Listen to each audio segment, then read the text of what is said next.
안녕하십니까. 이전에 돈 버는 부동산 시간입니다. 뭐 많이는 아니어도 비가 내리고 있습니다. 겨울비겠죠. 겨울비가 끝나면 필연적으로 날씨가 좀 추워질 거고, 그에 비례해서 경기가 좀 좋아져야 될 텐데 그런 기미가 안 보이고, 그 경기의 바로메터는 또 부동산 건설 경기인데 거기도 걱정입니다.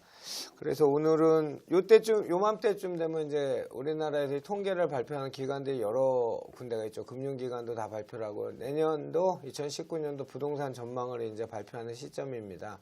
뭐 주택산업연구원, 건설산업연구원, 각 증권사 애널들이 쓰는 것들 이제 슬슬 나올 텐데요. 뭐 저희는 더 정확한 산 증인, 해마다 자신 있게 발표하는 직인이 옆에 계십니다. 자, 이분이라 오늘도 흥미로운 주제로 이야기 나눠보도록 하겠습니다. 오늘 주제는 지금이라도 던져야 하나라는 주제를 가지고 이야기 나눠보도록 하겠습니다.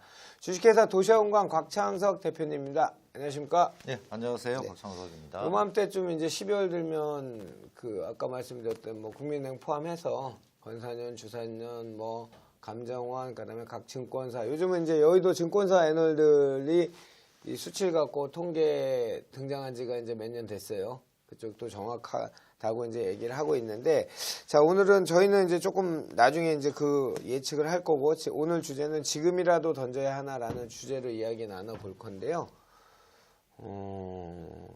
좋은 데 갖고 있는 분은 그 만드신 분의 용어로 똘똘한 한창 갖고 있어야 되지 않습니까? 어떻습니까? 지금 사실 변한 거는 없어요. 네.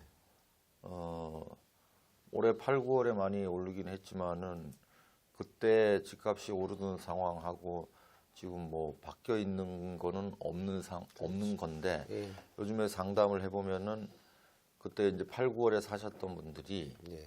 거래가 안 되니까, 그렇죠. 이제 바닥 확인이 안 되니까 굉장히 불안해하세요. 그래서 거기에다가 방금 말씀하신 대로 내년 시장 상황에 대해서 부정적으로 얘기하시는 분들이 많이 늘었거든요. 예. 그래서 뭐 내년도 거의 보합 정도로 보는 경향들이 강하고, 또 그 이후에 장기 침체로 빠진다, 네. 뭐 이런 얘기를 많이 하고, 또 이제 상투 잡았다, 꼭지 잡았다 이런 얘기들이 많이 나오고요. 또 이렇게 1, 2억씩 떨어뜨려도 예. 전혀 매기가 없기 때문에 거의 뭐 밤잠 못 주무시고 지금 손절매라도 해야 되나, 손해를 보고서라도 던져야 되나, 이런 분들이 굉장히 많이 늘고 있는 것 같아요. 급하시죠. 당연히 주위 프레임들이 그렇게 이 공포 프레임을 자꾸 만들기 시작하면, 특히나 어떤 기준이나 목적이 없는 분들은, 그냥 단순 투자자들은 불안할 수밖에 없겠죠. 당연히. 그렇죠. 이제 그 상당수는 오로지 돈만을 쫓아서 네. 돈 되는 거니까 그냥 좀 무리하게 투자하신 분들도 계세요. 네. 이제 뭐 풀피라고 그러나요? 하여튼 풀로 대출을 받아가지고 네. 저 통장을 싹 비워놓고 올 베팅을 한 상태죠. 우리 뭐 전문 용어로 오링이라고 하죠. 네. 그런 상태인데, 문제는 이제 최근 들어서 전세 가격이 떨어지고 있고, 금리는 또 올랐고 이번에. 예, 금리 올랐고 또 기준금리 인상을 했지 네, 않습니까? 네. 전세를 끼고 사신 분들이 특히 어려운 게 네. 전세가 안 나가는 거예요. 쌓이고 적체가 되고 안 나가고, 또 뭐 재작년에 만약에 투자를 했으면은 이제 만기가 도래하는 그렇죠. 물건들의 경우에는 안 빠지는 거예요. 전세가 예. 안 빠지고, 또 세입자들은 불안하니까 계속 뭐 미리 내용 증명 보내요. 그렇죠. 지금 빨리 빼달라고 보내고, 내년 봄이 만기인데도 이제 벌써 뭐 한 달에서 6개월 사이에는 통보를 할 수 있으니까 보내고 하니까 굉장히 힘든 상황이고요. 또 그동안 이제 집을 안 사고 계셨던 분들은 네. 이제 기회가 왔다, 여기에서 이제 더 떨어질 수 있겠구나 하는 기대를 가지고 있고요. 더 떨어지면은 근데 과연 살 수 있을까 하는 생각도 듭니다. 이게 전세값이 지금 이제 가장 특히나 이 강남권의 뭐 잠실이나 이쪽에 그 재건축이 진행된 이쪽들이 전세가들이 이제 헬리오시티로 인해서 헬리오시티가 입주가 조금 연기됐죠. 아직 지금 문제가 진행 중이죠. 아마 연기하지는 않을 거예요. 그렇게 되면 이제 이미 선반영이 된 것들이 보통 한 1, 2억씩 정도 전세가들이 떨어진 곳들이 많거든요. 그 주변에. 이 전세가 문제가로 인해서 집을 던지거나 이러진 않을 거 아닙니까? 근데 이제 전세가 때문에 집을 던지는 분들 나올 수 있는 상황이에요. 왜냐하면은 정상적이라면은 예. 뭐 힘든 경우에 돈을 빌려서 막을 수 있는데 예. 올해 10월에 나온 대출 규제, DSR 규제는 아주 전방위적이거든요. 예, 예. 아예 안 해줍니다. 그 임대 사업자한테도 대출을 안 해줘요. 예. 돈을 돌릴 방법이 없기 때문에 어쩔 수 없이 던지는 물건이. 던지는 물건이 현재 나오고 있는 거죠. 그래서 이제 이런 상황이 이대로 지속되면 뭐 이렇게 지금 12월, 1월까지는 비수기라고 봐야 되니까 좀 저가 거래를 할 수 있을 거예요. 싼 물건이 몇 건이라도 거래가 되죠. 그렇죠, 그렇죠. 이제 내년 이후에 상황의 변화가 오면은 또 달라질 수는 있습니다. 그 이제 예를 들면 지금은 대출 규제가 너무 강하게 일어나니까 예.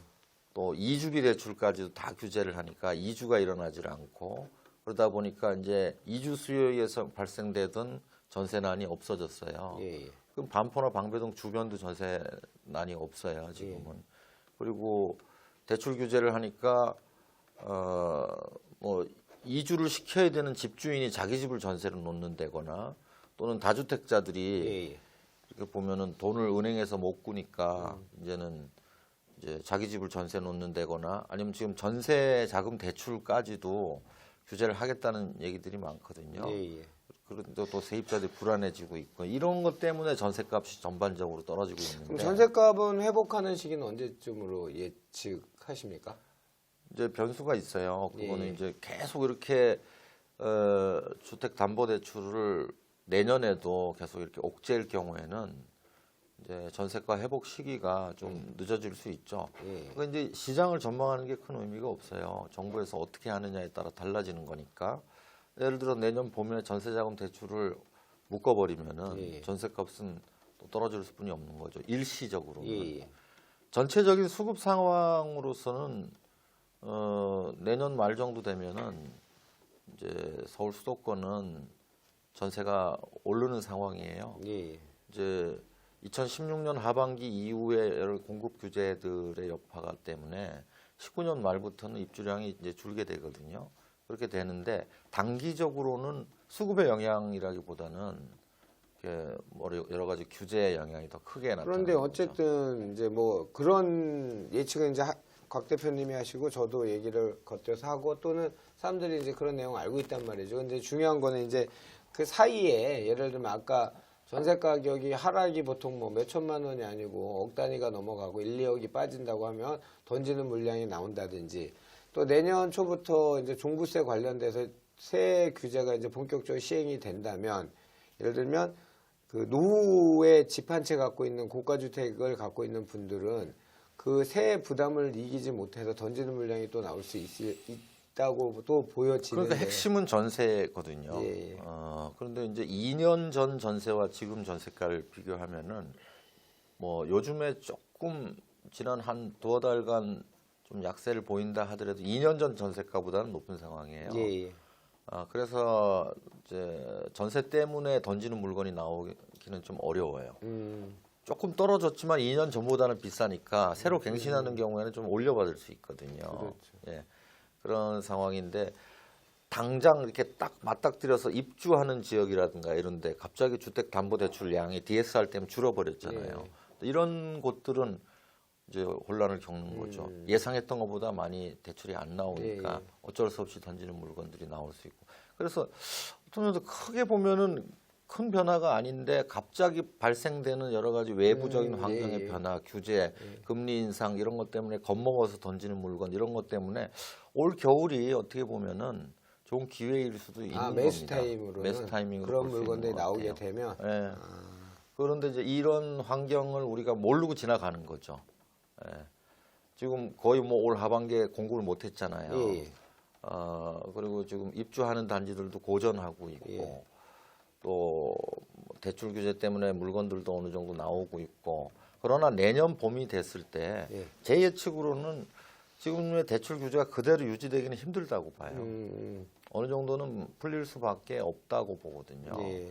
지금도 보면은 뭐 은행권에서는 대출 규제 때문에 담보대출을 안 해주지만은 그 무슨 뭐 그 보험회사라든가 뭐 무슨 금고라든가 이런 데서는 여전히 후순위 대출까지 해주려고 그럼요. 해요. 그만큼 시장 안정적으로 보고 있거든요.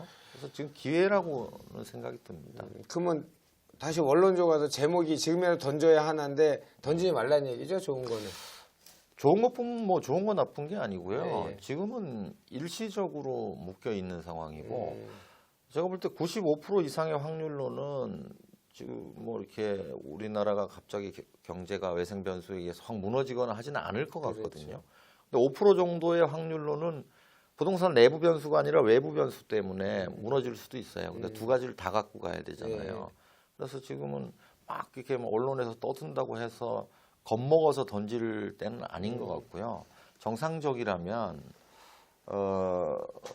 한 2020년 이후에 20년, 21년, 22년 이때쯤에 가격 이제 상승. 어느 정도의 상승분이 일어난 다음에 던지는 타이밍을 잡아야 될 것 같아요. 올 겨울은 제가 볼 때는 아직은 던질 타임은 아니고 관망하면서도 뭔가 이렇게 팔면서 자금을 확보하고 있다면 사야 될 타이밍이고요. 제가 올해 그 9.13 대책 나오기 전에 지금 팔아야 할 아파트 말씀드렸고 아마 연말쯤에는 현금을 좀 들고 있어야 될지 모르겠다 이런 말씀을 드렸잖아요. 지금도 앞으로도 저는 그 마찬가지인 것 같아요. 그러니까 이럴 때에서 캐시플로우가 중요하니까 나오면 잡을 수 있는 돈을 그게 앞으로 똑같이 적용되는 게 이제 앞으로 보시면은 비수기에는 지금처럼 떨어지고 성수기에는 또 가격이 올라간 양상이 지속될 수뿐이 없어요. 그게 이제 결국 세금 효과 때문에 그렇거든요. 그렇다면은 서서히 성수기에 던져서 자금을 좀 확보하고 있다가 비수기에는 좀 싼 게 나오면은 갈아타고 특히 세금 혜택을 받을 수 있는 비과세는 잘 활용하셔야 될 것 같아요. 비과세 받는 거를 장기적으로 끌고 가는 거는 큰 의미가 없어요. 계속 집값이 오른다는 보장이 없기 때문에. 그러니까 예를 들면 1가구 1주택 2년 보유 후 뭐 매도 뭐 이런 식의 단기적인 그러니까 이제 보유 요건이 필요 없는 분들도 있고요. 이런 분들은 굉장히 아까워해요. 내가 이걸 던지는 거를. 근데 아마 시간이 지나놓고 보면 아시겠지만은 비과세 받는 상품을 던져서 새로운 거로 갈아탈 수 있는 기회가 자주 안 오거든요. 앞으로는 그런 데 좀 염두에 두시고 성수기에 비과세 상품을 좀 던지고 또 비수기에 기다렸다가 좀 사고 이런 식으로 해서 어차피 많은 거래를 하기가 어려워요. 그렇죠. 당분간 앞으로 뭐 한 3, 4년 정도가 상승장이라고 본다면은 한 번 내지 두 번밖에는 기회가 없을 것 같아요. 자, 시청자 여러분, 2015년, 16년에 집값이 급등할 때 온갖 공포 마케팅을 또는 공포 프레임을 조장했던 분들 얘기는 공급 과잉이다. 100번 맞다고 인정을 하더라도 그 시기는 2019년 입주량입니다. 2019년부터 문재인 정부 들어서면서 강력한 대책이 나오면서 공급량, 뭐 신규 분양 시장, 뭐 인허가 다 많이 줄었잖아요. 그래서 이제 그 시점이 19년 말부터 이제 그 말이 다 맞다 하더라도 19년부터 20년부터는 입주량이 이제 허가량, 분양 물량이 없기 때문에 줄었기 때문에 주택 공급 부족이 또 되는 거죠. 그래서 이 시기적으로 이제 곽 대표님 말씀은 그 큰 틀에 그 가는 로드맵은 바뀌지 않았는데 중간에 상당히 많은 일들이 발생했었죠. 9.13 대책이라든지 부동산 규제에 관련된 가장 강력한 법들이 나왔고 거기에 세금과 대출로 지금 옥죄고 있다 보니까 이런 외생 변수에 뭐 지금 시기적으로는 어쩔지 모르겠지만 한달 말도 많았던 한국은행의 기준금리가 이제 드디어 인상을 0.25% 인상을 했고 이건 뭐 상당히 제가 봤을 땐 내수경제 활성화가 되기가 힘든 여러 가지 제반 조건들을 갖고 있는데 국가 경제를 위해서는 활성화 되길 저도 바라죠. 그런데 지금 하는 사회적인 분위기나 정책으로만 근데 뭐 집값이 그렇게 내수 경기가 어렵다고 해서 직접적인 영향을 받지 않거든요. 그 부분은 좀 잘 생각하셔야 돼요. 내수 경기가 점점 나빠져서 어느 순간에 위기가 오고 위기가 오면 집값이 떨어질 수 있는데 내수 경기가 점점 나빠지는데 오히려 집값은 계속 뛰는 상황이 벌어질 수 있다는 거예요. 알겠습니다. 하여튼 저희 프로 되게 재밌지 않습니까? 보통 요즘 신문에 뭐 어디 속한 전문가들 나와서 하면 내년 시장 전망, 수도권, 지방 뭐 요렇게만 나눠 하는데 우리 곽창석 대표님하고 저희 프로에서는 2019년 상반기부터까지는 쭉 대출 규제가 이어지기 힘들 것 같다. 상당히 디테일하게 저희는 들어가지 않습니까? 대출 규제가 지금도 풍선 효과처럼 제2금융, 제3금융 하다못해 P2P 시장까지 대출이 옮겨가고 있는 시장에서 더 이상 대출로는 옥죄기가 힘들지 않겠나라는 게 전문가인 곽창석 대표님 생각이시고, 그죠? 정부는 하려고 하겠죠. 그러죠. 은행이 생존의 발버둥을 치는 거죠. 사실 보면은 대부분 그렇습니다. 경험한 것만큼 보이고요. 그렇죠. 아는 만큼. 사실 고민한 것만큼 들리거든요. 네. 이제 제가 말씀드린 것도 그냥 평범하게 말씀드리는 것 같지만은 곱씹어 보시면 결국 경험의 폭을 넓혀야 그렇죠. 돼요. 고민을 많이 해보셔야지 이번 장을 잘 활용하실 수 있을 것 같습니다. 알겠습니다. 지금 침체기가 온 현재 시장, 우리 저희 이준의 돈 버는 부동산 곽창석 대표님과 매주 나누는 이런 이슈 프로그램을 좀 잘 들으시고요. 심정적으로 동의를 하신다면 세미나 오셔갖고 또 잘 들으시면 될 것 같습니다. 매주 화요일, 목요일, 토요일인가요? 아니요, 목요일, 토요일 목토. 목토하고 있어요. 뭐 저도 가끔 가봅니다만 미어 터집니다.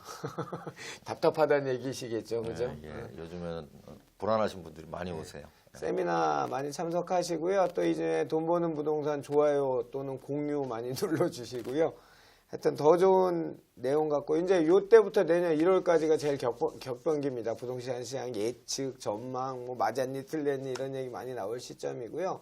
또 새로운 투자처 저희가 발굴하도록 더 노력하도록 하겠습니다. 자, 다음 주에 더 좋은 내용, 정보 가지고 우리 시청자들 찾아뵙기로 하겠습니다. 오늘 시청해 주셔서 감사합니다.